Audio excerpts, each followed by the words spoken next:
नमस्कार। आज हम बात करने वाले हैं पीएम केयर्स फंड से जुड़े कुछ बहुत जरूरी सवालों और विवादों के बारे में। ये वो मुद्दे हैं जो काफी समय से पब्लिक डिबेट का हिस्सा बने हुए हैं। तो चलिए थोड़ा गहराई में जाकर इसे समझने की कोशिश करते हैं। देखिए, इस पूरी बहस की जड़ में ना एक बहुत ही सीरियस इल्जाम है। पीएम केयर्स फंड के पीछे घोटाला। ये वो लाइन है जिसने, आप कह सकते हैं, इस पूरे विवाद को जन्म दिया और हमारी पड़ताल भी यहीं से शुरू होती है। लेकिन बात सिर्फ इस एक इल्जाम की नहीं है।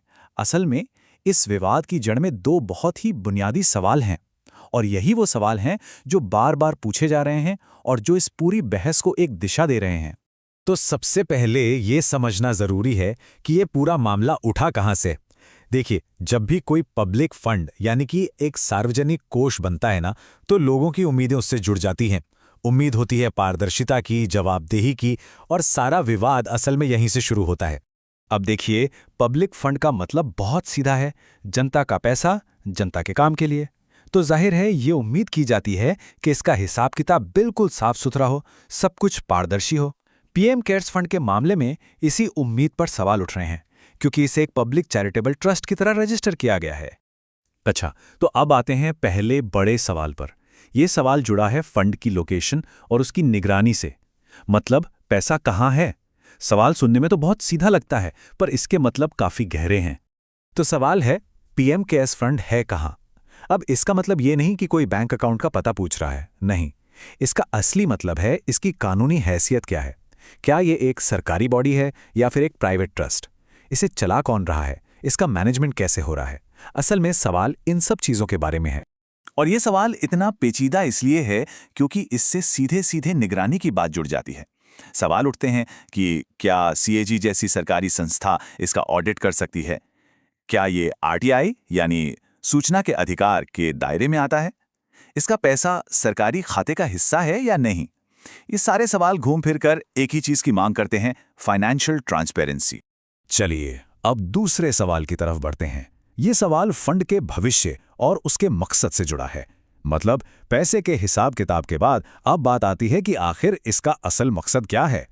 आने वाले वक्त में इस फंड का इस्तेमाल आखिर होगा किस लिए? देखिए, इसे बनाया तो गया था कोविड-19 जैसी इमरजेंसी के लिए, लेकिन अब सवाल ये उठता है कि इसका लॉन्ग टर्म गोल क्या है? क्या इसका इस्तेमाल दूसरे कामों के लिए भी किया जाएगा? और ये सवाल इसलिए इतना अहम है क्योंकि इससे फंड का दायरा तय होता है। क्या इसका काम सिर्फ हेल्थ इमरजेंसी तक ही सीमित है, या इसका स्कोप और भी बड़ा हो सकता है? क्योंकि इस पर कोई साफ जानकारी नहीं है, तो ये समझना मुश्किल हो जाता है कि भविष्य में ये फंड आखिर क्या रोल अदा करेगा। तो जब हम इन दोनों सवालों को एक साथ रखकर देखते हैं, पहला, पैसा कहाँ है, और दूसरा, इसका मकसद क्या है, तो एक ही मांग बार बार सामने आती है, और वो है ट्रांसपेरेंसी, यानी पारदर्शिता। तो अगर देखें तो इस पूरे विवाद में एक पैटर्न साफ नजर आता है। कहानी शुरू होती है एक गंभीर आरोप से, फिर फंड के पैसे और उसकी कानूनी स्थिति पर सवाल उठते हैं। इसके बाद उसके मकसद पर सवाल खड़े होते हैं, और आखिर में ये सारे सवाल मिलकर पारदर्शिता और जवाबदेही की एक बड़ी मांग बन जाते हैं। आखिर में ये पूरा का पूरा मामला एक बहुत ही सीधे लेकिन बहुत ताकतवर सिद्धांत पर आकर टिक जाता है, और वो है जनता का जानने का हक। चाहे फंड की कानूनी हैसियत का सवाल हो या उसके मकसद का, हर सवाल इसी एक अधिकार से जाकर जुड़ता है। तो ये पूरा विश्लेषण हमें एक बड़े सवाल पर लाकर छोड़ देता है। किसी भी लोकतंत्र में सरकार और जनता के बीच भरोसे को बनाए रखने के लिए आखिर कितनी पारदर्शिता जरूरी होती है? ये एक ऐसा सवाल है जो सिर्फ इस फंड के बारे में नहीं, बल्कि कहीं ज्यादा बड़ा है, और शायद यही इस पूरे विवाद का सबसे अहम पहलू है।